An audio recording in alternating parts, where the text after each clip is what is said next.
The night air over San Francisco's waterfront was thick with the scent of salt and oil drifting in from the bay.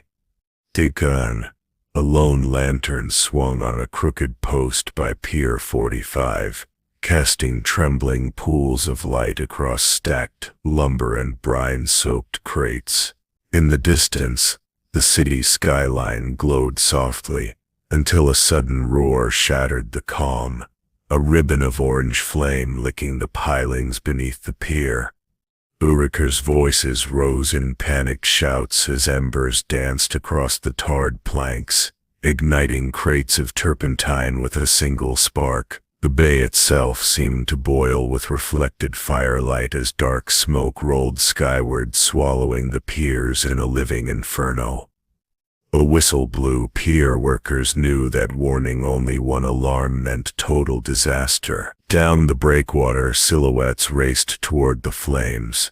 Tugboat crews sounding muffled horns, fireboat sirens slicing the night, and uniformed stevedores abandoning cargo for the desperate effort to douse the blaze. Yet every hose they uncoiled was fed by the city's strained water mains, sputtering half-strength beneath the pressure.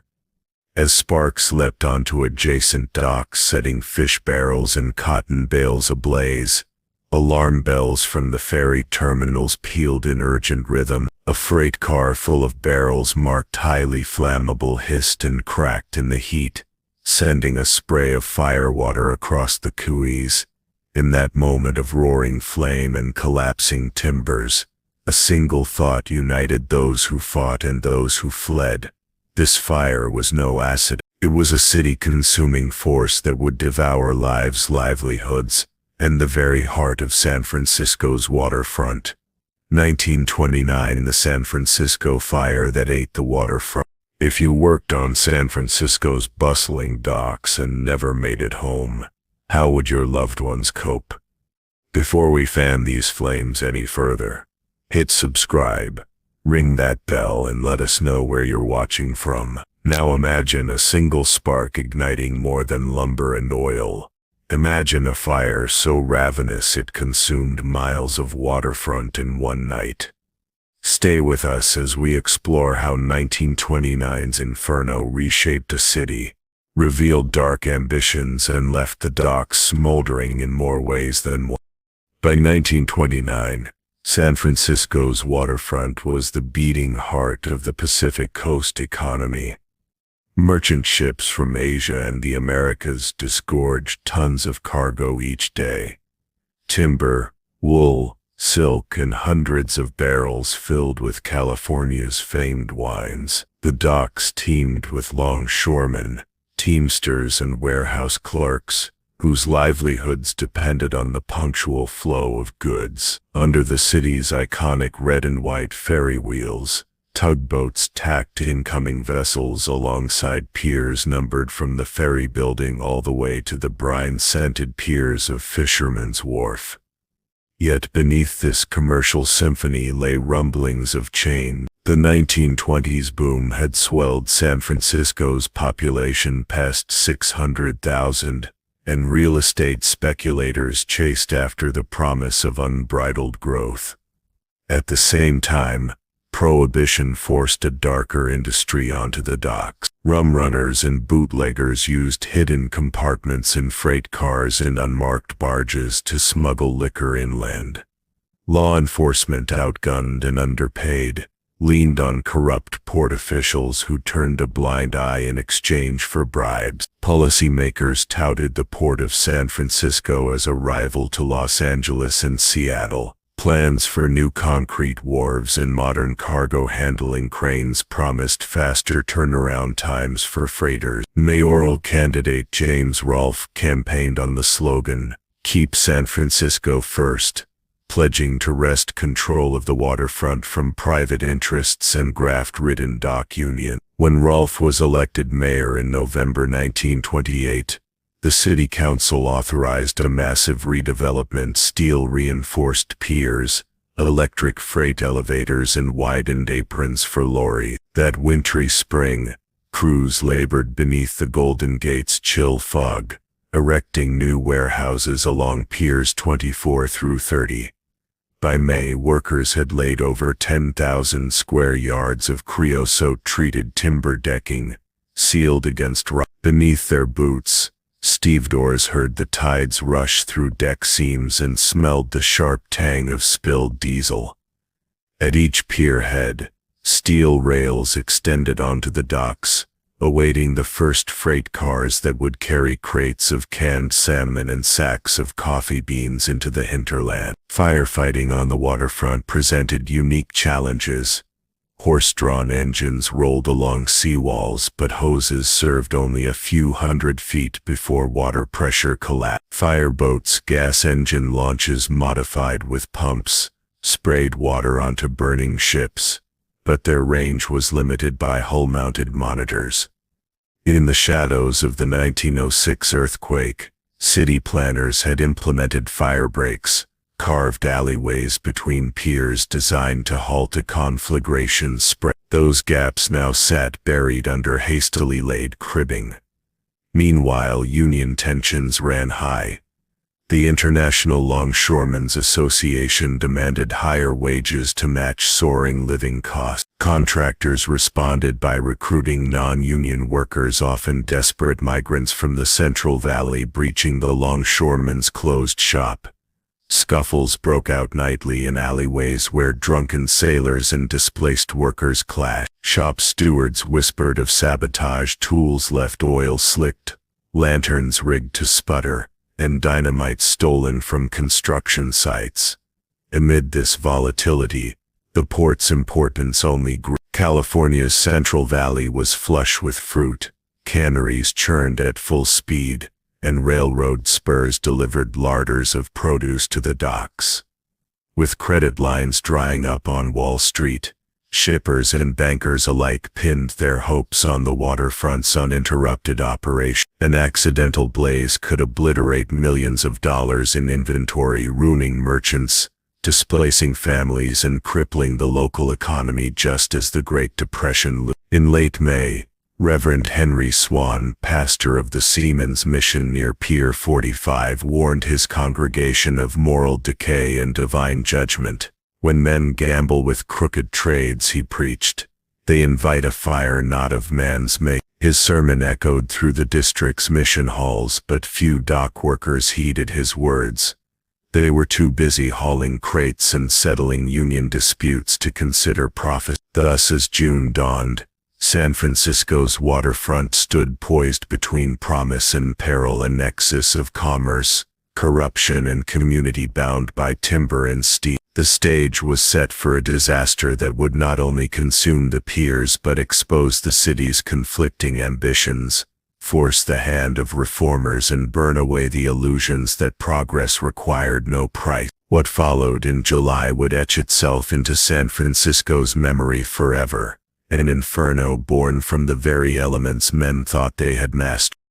At the center of San Francisco's waterfront expansion stood Mayor James "Sonny Jim" Rolfe, a portly former grocer with an affable grin and a grip on the city's purse strings. Elected in 1928 on the promise of modernizing the docks, Rolfe personally toured the piers each morning, tipping his straw boater to stevedores and promising faster work, higher wages, and cleaner operations. Yet behind Rolfe's sunshine persona lurked fierce political ambition. Control of the waterfront meant control of the city's lifeblood and its bosses in City Hall. Opposing Rolfe's rapid build agenda was Longshoremen's Local 38 President Frank "Big Frank" McGuire, a hulking Irish-American veteran of the 1906 quake relief effort. McGuire's tattooed forearms bore scars from collapsing rubble, and his booming voice carried across crowded union halls. He negotiated fiercely for safety protocols, walkways wide enough for stretchers, hydrants at every pier head. But his militancy angered contractors pressed for speed, branding him a problem solver and an obstruction to progress. Overseeing daily operations was Port Construction Chief Samuel "Sammy" Drake, a taciturn engineer who tracked every plank of timber and rivet in the piers. Drake's blueprints, crisp, precise, and dotted with margin notes, guided teams of carpenters and metal workers. He carried a streamlined pocket caliper to measure rail age tolerances, his spectacles perpetually perched on the bridge of his nose. Yet even Drake admitted in confidences that moneyed interests sometimes forced him to approve substandard timbers and sealed-up fire breaks, biting his lip rather than his tongue. Finally, there was Commanding Fire Chief Clara Montes, one of the nation's few female fire chiefs. Known for her scarlet hair tucked beneath a brass-badged helmet, Montes led the fire department's new maritime unit with steely resolve.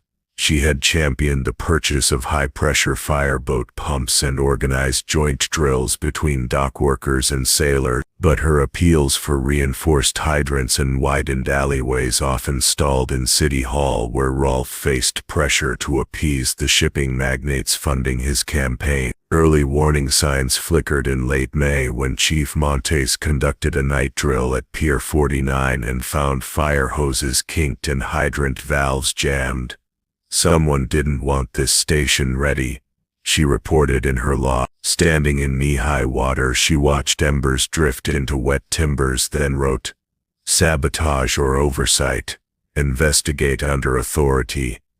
Meanwhile, President Maguire received anonymous notes pinned to pier boards. "Your efforts drown real progress. Let the docks burn." He armed a night watch patrol to guard the piers, only to find their torches stashed behind the warehouse doors each morning, extinguished, their shafts scattered 5 miles away. Mayor Rolfe, eager to quell union unrest, dispatched Sammy Drake to audit all piers by midnight inspection. Drake's team discovered freshly welded patches over planned firebreak gaps and nails driven backwards into cribbing, signs of rushed patchwork, intended to hide structural flaws. He marked his plans: Pier 45, compromised joints, dock expansion ahead of safety. As July approached, these 4 figures, Sunshine Rolfe, Big Frank Maguire, Sammy Drake, and Chief Montes, found themselves at odds. Rolfe demanded on-time completion. Maguire insisted on safe conditions. Drake struggled to reconcile mandates with margins. Montes pressed for emergency resources. In the crucible of clashing agendas and hidden sabotage, each bore a measure of responsibility for what would soon become known as the fire that ate the waterfront. On the evening of July 18, 1929, a restless heat hung over the piers. Crews offloaded barrels of turpentine and stacks of cedar planks under the glare of floodlights. Steam rose from rivet pans, and the freight rails hummed with the promise of another long night. At 10:47 p.m., Patrick "Paddy" Malone, an experienced longshoreman known for his punctual whistle and easy laugh, stepped onto Pier 23, lantern in hand. He'd been assigned to check the new firebreak gap near the old lumber yard, ensuring the trench between Piers 23 and 24 remained clear. But half an hour later, when Tommy O'Leary came to relieve him, Malone was nowhere to be seen. Only Malone's lantern lay on its side, its glass cracked and flickering, casting lopsided shadows on the damp planks. O'Leary's shout echoed off the warehouse walls. A small search party formed, climbing down into the trench beneath the floodlit dock. Malone's footprints led along the trench's edge, then stopped at a section of recently poured concrete. Beneath their boots, the curing surface was still soft. O'Leary knelt and pressed his boot into the cement, feeling it give way beneath his weight. The imprint of Malone's heavy boot lay just yards from the warehouse wall. Then nothing. Trouble with the pour, one worker suggested.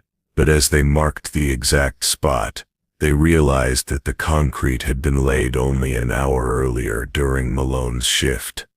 That section was supposed to be off limits until morning. "Someone covered his track," whispered Foreman Sam Drake, brushing away wet cement to reveal Malone's lantern chain, caught on a rebar stub. The chain led back toward the warehouse door, but by dawn tide-swept debris had washed the trench clean. Mayor Rolfe, alerted at midnight, offered a $5 reward to anyone who could locate Malone or his body. Despite crews dragging hooks along the trench floor and divers probing the dark water beneath the pier, no trace surfaced. The next day's newspapers ran the briefest of notices: longshoreman Malone missing. Lantern found on pier. No cause given, no suspects named. In the days that followed, Malone's disappearance became the talk of every gangway and hoisting engine. Dockhands reported hearing soft whistles, Malone's signature tune, echoing from the lumber stacks at odd hours.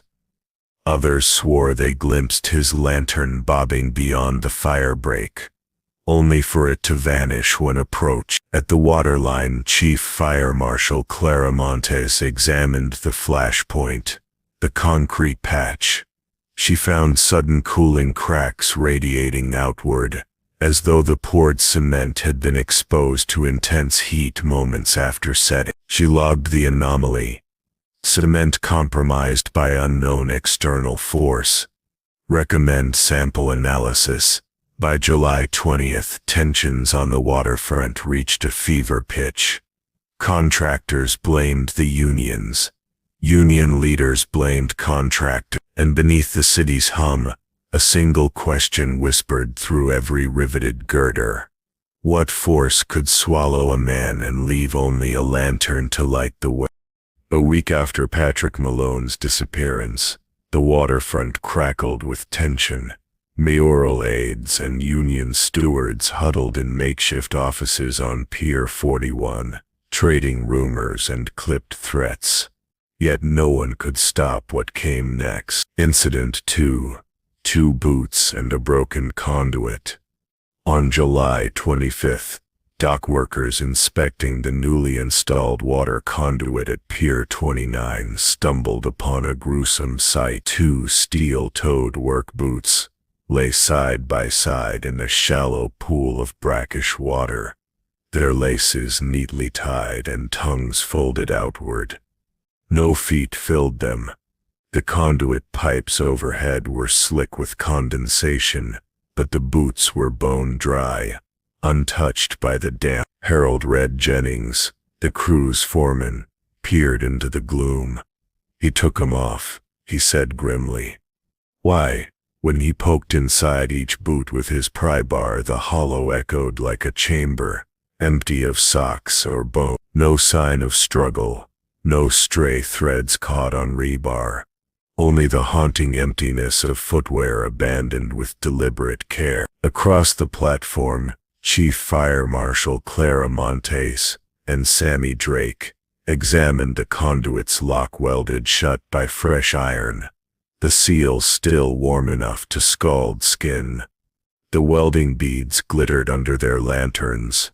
Someone didn't want this conduit opened, Montes noted, but why leave the boots? Their questions hung as workers strained hose lines into the conduit, hoping to flush out a body. Only mud and oil came back. The boots remained, silent testaments to one worker lost to the unseen current beneath the pier. Mini cliffhanger. That night, someone carved 2 initials, PM, into the conduit's rusted flange, the letters dripping rivulets of tar. Incident 3. The torn logbook. By August 1st, the combined forces of Union patrols and police guards had little left to show for their vigilance, save a torn logbook belonging to sub-foreman Elena Ramirez. The battered notebook was discovered wedged into a crane's base at Pier 33, its front cover claw torn and damp from brine. Inside, the last legible entry read, "Pressure dropped to 42 psi as shadows moved behind stacks." The sentence stopped midline, the remainder ripped away. Elena's pencil lay on the page, snapped in two. No other entries followed. That same night, workers in the nearby fruit warehouses reported hearing footsteps in the concrete crawl space beneath the floorboards, dragging, circling. Then silence. When they pried open the access panel at dawn, they found the torn logbook but no sign of the alleged specter. Inside the torn notebook cover, etched in a dark smudge of tar, appeared a single phrase: "They're down here." No signature, no flourish, just an ominous assertion pointing to depths no one had charted. Mini cliffhanger. As Elena recovered her notebook, she discovered a fresh clog in the hydrant she had just tested, its valve welded shut from the incident 4. The vanishing of 5 on the work train. On August 7th, a work train carrying supplies to the City Hall loop took on 5 men: rail layers Rodriguez and Singh, surveyor Caldwell, maintenance man Hughes, and apprentice carpenter O'Connor. They scuttled aboard flat cars loaded with timbers and track joints, bound for the furthest extension of the tunnel. When the torrent of missing workers eclipsed any hope of accident, Mayor Rolfe turned to Dr. Lucille Harding, whose dual expertise in medical forensics and structural engineering had unraveled the Manhattan subway mystery. Now she faced a new challenge beneath San Francisco's piers. Harding arrived at Pier 27 at dawn on August 15th. Her field kit, a battered leather satchel, held surgical tools, water sampling vials, and a compact seismograph. She surveyed the sunlit decay of burned timbers before descending into the service tunnel. Ahead lay the flooded conduit where those 2 boots had surfaced. Behind, the newly discovered cavern where 12 coffin-like lids waited in mortar. Her first task: examine the bone fragments recovered by fire crews from the decomposed firebreak trench. In a makeshift lab inside a fireboat drawn alongside the docks, Harding laid out shards of white and dark fragments. Under her jeweler's loupe, she noted, these were not human. Instead, they showed the microstriations of crushed shell and barnacle marine debris washed in from the bay, calcified over decades. Hard science eliminated the supernatural rumors of buried bodies.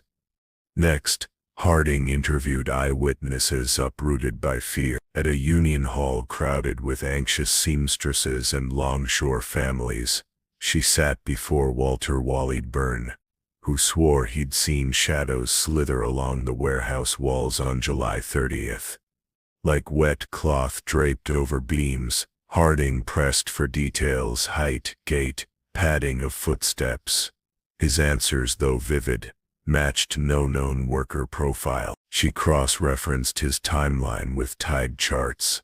The shadow's appearance coincided with high tide sluicing, when water backflow flooded storm drains and hissed through vents.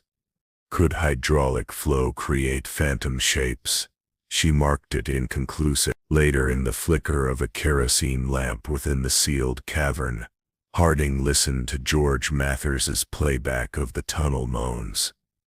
As the mournful cries looped through her phonograph, she compared their waveform against locomotive whistles and industrial machinery. Finding no match, she concluded, the sounds were acoustic anomalies amplified by vaulted timber supports and water-filled conduits, yet too linguistically coherent to be random resonance. She logged, hypothesis: human voice artifacts. Investigate channeling via ventilation ducts. That evening, Harding ascended to City Hall to consult Chief Engineer O'Neill's hidden journal. Among his instructions, she found notes directing clandestine welding of fire breaks and rerouting of water mains to prevent discovery of mortar-sealed pits. She realized these actions created pressure fluctuations in the hydrant network. Could such pressure shifts choreograph the disappearance events? Armed with this theory, Harding returned to the waterfront with Fire Chief Clara Montes and Inspector Ramirez. They tested hydrant pressure at 30-minute intervals, noting sudden drops below 30 psi precisely when each worker vanished. Montes carried a pressure gauge. Ramirez recorded readings in her log. At 11:47 p.m. during a controlled drill, they deliberately sealed a secondary main. Almost immediately the trench drains gurgled, sluicing hoses dry, and a distant clang echoed, the sound of a coffin lid striking stone. Harding's mind raced. The conspirators exploited hydraulic conditions to mask rail altar ceremonies. By sealing hydrants and conduits at key times, they drained water from hidden cavities, cleared the pits for ritual, then restored flow before anyone could notice anomalies. Precision engineering, not magic, orchestrated the vanishing. The final proof came when Harding requisitioned a sonar survey of the cavern beneath Pier 3. At 2 a.m. on August 18th, a technician lowered a transducer into the waterlogged drift. The sonar mapping revealed 12 voids exactly where O'Neill's journal had mapped grave. When overlays aligned, Harding confirmed, human-sized pits, precisely carved and sealed by mortar only days before. Exiting the drift, Harding confronted Rolfe at his seaside office. This wasn't accident or ventriloquism. It was calculated murder disguised as industrial accident. Hydraulic engineering, structural concealment, and ritual choreography designed by your top engineers. Mayor Rolfe, stunned, sank into his chair. My ambition I never imagined. Harding's final note in her report read, the orchestrators of the fire that ate the waterfront used scientific principles, water pressure manipulation, acoustic channeling, and concealed architecture, to enact a sacrificial pact beneath the dock. I can only hope that by exposing these methods, we prevent further horrors. As dawn broke over San Francisco Bay, Harding gazed across the piers. No longer could the waterfront claim ignorance. Rational minds had unraveled the mechanism behind the disappearances, yet the question remained, what drove men of science to orchestrate ritual murder for profit and power? That night, in a dimly lit storeroom beneath Pier 33, Dr. Harding gathered Chief Engineer O'Neill, Sub-Foreman Ramirez, and Fire Chief Montes. Harding spread Elena's log and O'Neill's journal across an oil-stained crate. Under the flicker of a single bulb, they compared ritual notes, 12 workers, precise timing by hydraulic pressure, and sealed voids beneath the piers. Elena pointed to her detailed entry from June 28, 12 sacrifices in the tunnel's womb. O'Neill cleared his throat and revealed a folded map from his confidential memos. It traced the service tunnel network, marking a hidden cavern directly under the junction box at Pier. The map noted mortar seams and steel-reinforced doors, now buried beneath layers of decking. It was right here, O'Neill said, tracing the faded X on aged parchment. Beneath the junction they built a coffin chamber. Montes produced toolbox lights and led them through a narrow access hatch between the new firebreak trench and the service walkway. They descended a ladder into stale, clammy air, each step echoing on metal grates. The tunnel sloped downward, the hum of city traffic above giving way to their measured breaths. At the far end, Ramirez manipulated a concealed latch, one she alone could reach. A steel panel swung inward to reveal a short staircase carved into bedrock. 12 low stone steps led into a chamber hewn from solid sandstone. The walls, still damp, bore smeared streaks of old mortar and fading chalk symbols. A circle intersected by a rail. Harding clicked on her flashlight, revealing the chamber's floor. 12 coffin lids set in fresh mortar, each lid carved from ironwood and bound with wrought iron straps. Around them lay the tools of sacrifice, hammers, crowbars, lantern hooks and 12 tin lunch pails, each the type used by Malone Doyle and the others. Montez knelt by the first coffin. These lids, they're the exact dimensions of the men's coffins, 6 feet long. She lifted the lid's end, revealing an empty void. No bodies, just an empty vessel. Moving systematically, each coffin yielded the same emptiness. Dust and mortar drippings on iron. The final coffin, however, contained a single object resting atop the wood. A tarnished brass trolley token stamped one, its number matching the year construction began on these piers. O'Neill's face drained of color. That token belonged to the original workmen of 1919, those who laid the first rails after the quake. Ramirez whispered, "They began this cycle then, sacrificed 12 builders to bind the waterfront to the city's needs. Every 7 years, 26 in total, they repeated the rite." Harding examined the token's embossing. The cult, whoever organized it, believed each worker's essence infused the rails with strength. Binding tokens here ensured the piers would never fail. Montez rose, voice shaking. They sealed the chamber after each ceremony, covering the tops with new concrete decking. No inspector would suspect coffins beneath the floorboards. Harding shone her light on a semicircle of rails laid as an altar across the chamber's center. The polished track sections glowed eerily under her beam. "Track altars," she murmured, their centerpiece in every ritual. As they prepared to exit, Harding paused at the stone lintel. Faint, soot stains traced a circular pattern above one coffin. She knelt and touched the soot, tiny flecks of ash. "Burnt offerings," she concluded. They burned candles down to nubs, laying ashes around the lids. O'Neill covered his mouth.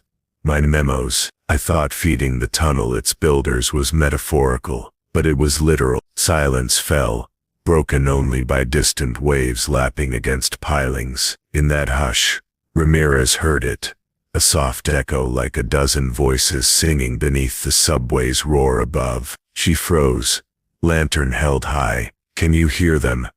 Harding closed her eye. There it was, an undercurrent of sighs, footsteps and murmured names, carried through hidden ventilation channels into this chamber. The city's heartbeat, indeed, a chorus of the sacrificed. Montez spoke, voice low. "We must seal this evidence and not let it be forgotten." Harding shook her head. "No, this must be known. These lives, these rituals shaped the waterfront, but they were crimes against every worker here." O'Neill carefully replaced the trolley token in the coffin, marking the chamber's end. "Let the record show what lies beneath. 12 builders offering their lives for piers that claimed them." They emerged into the service tunnel, each changed by the revelation. Above ground, the city's lights burned bright, oblivious to the sacrifices anchoring its prosperity. Harding vowed to publish the full evidence, unmasking the cult beneath the docks. Clara Montez pledged to guard the chamber's location, ensuring no future ceremony could be hidden. Elena Ramirez held the maps and logs close, the last witness to the fire that ate the waterfront, and the sacrifices that fueled its rebirth. And somewhere in the depths beneath San Francisco Bay, the coffin chamber awaited the next cycle, unless the city's conscience finally awakened, barred the doors forever. News of Dr. Harding's subterranean discovery exploded across San Francisco like the very inferno that consumed the piers. Within 48 hours, Mayor Rolfe publicly halted all waterfront work. State police cordoned off each access hatch from Pier 23 to Pier 45, sealing the service tunnels with steel bulkheads. Union Steward Frank McGuire and Construction Chief Sammy Drake were placed on administrative leave pending inquiry. Fire Chief Montez supervised the installation of temporary bulk water pumps and unfrozen hydrants, no longer to be tampered with. The San Francisco Chronicle led its front page on August 20, 1929 with subway Sacrament docks built on blood, and ran a detailed summary of Elena Ramirez's log and O'Neill's journal. Editorials demanded a full grand jury investigation while the Waterfront's merchant class scrambled to distance themselves from decades of clandestine ritual. By month's end, Governor Richardson appointed a special commission headed by Judge Eleanor Whitman to oversee prosecutions and recommend reforms. Harding's official report, published in the Municipal Engineering Review, branded the practice the subway sacrament, noting the ritualized sacrifice of labor in service of urban advancement. She outlined the hydraulic manipulations, precise hydrant closures, pressure curves matched to tide cycles, and the architectural concealments, mortar-sealed cavities beneath critical pier. Her report stopped short of accusing any single individual of murder, instead calling it a collective abrogation of moral and legal responsibility by those entrusted with public welfare. In the weeks that followed, Local 38 of the Longshoremen's Union held public memorials for the 12 lost workers. Wives and siblings laid wreaths of eucalyptus and redwood beneath Pier 33, each named for the vanished: Malone, Doyle, Rodriguez, Singh, Caldwell, Hughes, and the others. A bronze plaque was installed on the seawall, in memory of the 12 who built our city's foundation and were bound by an unholy covenant. May their stories forge a better future. Despite official closure, an urban myth took root. Tourists on the historic cable car line later claimed that, passing near the waterfront at night, they heard distant dock whistles and the clank of boots on rails long since removed. Ghost tour operators led daring expeditions along decommissioned sections, their lanterns capturing orbs of flickering light hovering above hidden hatch cover. Old fishermen at Fisherman's Wharf swore they felt a chill whenever they anchored near the sunken pilings beneath Pier 33, an unseen presence stirring the tide. In 1950, long after Mayor Rolfe's retirement and O'Neill's death, the Port Authority commissioned the first sonar survey of the condemned service tunnels underneath the modern deck of Pier 33. Technicians mapped 12 voids matching Harding's map. Archival blueprints once thought lost confirmed the mortar seams where coffin lids had been sealed. The sonar scans displayed at the San Francisco Museum of History showed 12 empty chambers aligned like ribs beneath the bay's edge. By 1985, the Muni Historic Transit Center opened an exhibit titled "Built on Sacrifice: The Secret Beneath San Francisco's Pier." Artifacts included a replica of the trolley token, in this case, a dock worker's ID tag, fragments of O'Neill's journal, and a reconstructed ironwood coffin lid. Visitors could listen to the whispered audio recordings of wind and water manipulated to mimic the original moans, while stooped under a mock service tunnel. The waterfront redevelopment in the 21st century transformed Piers 30-32 into parks and restaurants. Urban archaeologists revisited the old Hatch 33 site during foundation work for a museum, carefully unsealing one of the original bulkheads. Instead of coffins, they discovered only a steel vault door stamped 1922. City ordinances now protect such historic features, requiring any future excavation to include forensic archaeologists and structural historians. Yet for all the official plaques and academic studies, the docks have never fully shaken their reputation. On misty nights, ferry captains report hearing calls for all hands on deck from empty piers, and passengers on late ferries swear they glimpse lanterns bobbing where none should be. Despite every reform in safety and transparency, the legacy of those 12 vanished workers endures, an uncomfortable reminder that urban triumphs can shadow darker deeds. Today, San Francisco's waterfront thrives with tourists, joggers, and sailboats. Seawalls gleam, and murals celebrate the city's maritime heritage. But if you lean over the railing at Pier 33, You may catch a glimpse of a submerged coffin lid through the glassy water, a silent testament to a pact made in secrecy and the cost exacted for building dreams upon the bones of the forgotten. What do you believe was the fire that engulfed San Francisco's waterfront? The result of greed masked as progress, or a sinister pact sealed in steel and ash? Drop your theories in the comments below. Do you think Mayor Rolf's drive for modernization blazed the path to betrayal? Or did hidden hands orchestrate a deadly ceremony beneath the piers? If this journey through San Francisco's darkest dockside secrets intrigued you, please like, subscribe, and ring that notification bell so you're first to hear our next deep dive. Share this video with friends who love untold chapters of history, and let them decide whether the city's rise came on the backs of its lost laborers. Next week we'll turn the page to 1914, the Halifax explosion that shook the Atlantic, a cataclysm of munitions, municipal misjudgment, and a blast that reshaped an entire harbor. You won't want to miss how this disaster reverberated across continents. Until then, stay curious. Question the triumphs you take for granted, and when you pass an old pier or an empty dock, listen for the echo of footsteps that should have stepped into the light, but never